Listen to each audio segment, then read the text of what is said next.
Rogue Tower, is it worth a buy? Let's read the words of the developer.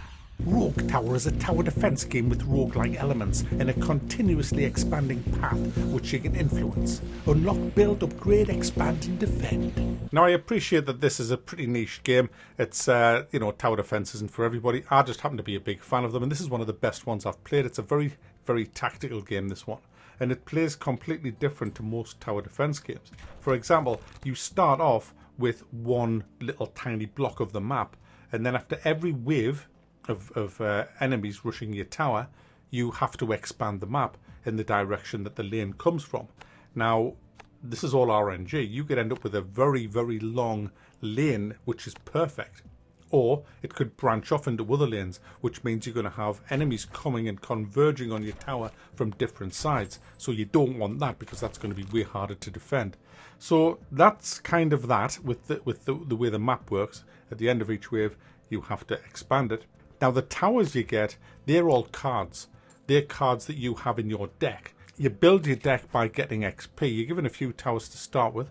And what you have to do is you go into this huge kind of deck building area and you unlock cards. The blue ones are permanent, which means that they'll be there all the time. These are like permanent stats, whereas the yellow ones are cards such as towers and their upgrades. So you don't have access to all the towers unless you've unlocked them, and you won't be able to upgrade them unless you've upgraded them. So you have to be careful what you unlock here, because you don't want to dilute your deck with towers that you don't really want to use. So you have to be careful to unlock it's all strategic. You've got to think of what you build, what you're going to specialize in, and also as well, it's a 45 level game this, and it changes quite considerably after level 30. It gets a lot harder. So unless you've got all the blues unlocked, you have to have a really good strategy.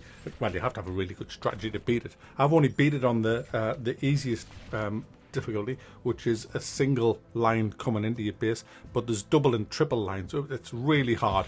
It is doable, and I look forward to beating it on all the difficulties. I have got a bit of an understanding of how the game works now. I should do. I've played it for 10 freaking hours. But the way it is that you have total control over everything. So you decide what you're going to unlock, what towers you're going to upgrade. You're going to hope you get the cards. And then what you have to do is set priorities for what the towers attack, and priorities to upgrade them. Because as the more a tower hits something, so for example, you tell a tower to hit shields, the better it'll get at hitting shields. Certain towers are better against armor, certain towers are better against raw health, and certain towers are better against shields. So you have to kind of work out which towers you want. I mean, some, like the ballista towers, will be good at hitting everything. I mean, they're better at health, I think, but they'll hit everything and do well if you level them up. So it's kind of like setting kill zones to hammer shields and set priorities to hit people with higher shields, or the monsters with higher shields. Set some to hit the higher armor and some for the health. Get burn damage, get damage over time, like dots all over the place. There's poison, there's fire, there's bleeds, there's shredders that fire like a saw blade, like a saw blade up and down the lanes, which are really cool. Great AoEs. So you need kind of like a mixture of precision towers to take out the nasty bosses that come, and a lot of AoEs, because the amount of mobs, my goodness. And as it's roguelike, even if you do terrible and you get beat by level 15, which you probably will on your first go, you get that XP, you go in, you unlock more cards with your XP, you'll get more money coming in. There's ways to make money. There's university buildings to put down where you can research. Just great buffs that will affect all your towers. There's little houses on the map, and if you put your towers adjacent to them, you'll get gold as they level up. The higher level they are, the more gold you get after each wave. There's mana towers that you can put down, because certain things like Tesla stuff uses mana, so you have to regenerate enough mana. There's a lot of stuff, a lot of depth in this, and it's a highly addictive and highly enjoyable game. I planned to only do this for about 4 or 5 hours, because I was moving on to another indie game that I was going to cover this week, both before Ghost Tokyo Face comes out at midnight. But I've been so kind of addicted to this, I've just been putting all my time into this. I wanted to beat it, and I just did about half an hour ago, so I thought, right, I'll do the review now. So it's just a small review, just a little review, but if you're into tower defense, this is an excellent game. It's really addictive. It has some balancing issues, but I think the main issue, the biggest issue with the game is the total lack of information you're getting. For example, there's different elevations on the map that's like +1, +2, +3. Now, I thought that that meant +1, +2, +3 range of your towers, but it actually means +1, +2, or +3 damage.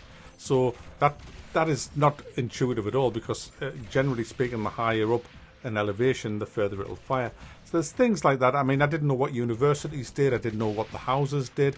I had to go and look it all up. It's very, very lazy design. In fact, it's shocking, really, that the developer just couldn't be asked to put in decent explanations of things in the actual game.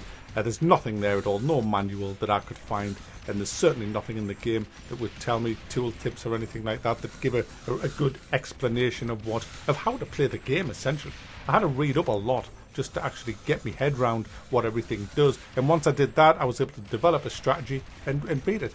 I mean, you would think that if you make a game, you'd go to the little bit of time that it would take, probably an afternoon, to just write up a PDF explaining how the game works, but people are fucking lazy these days and they just can't be asked. So there you go. Rogue Tower is definitely worth a buy.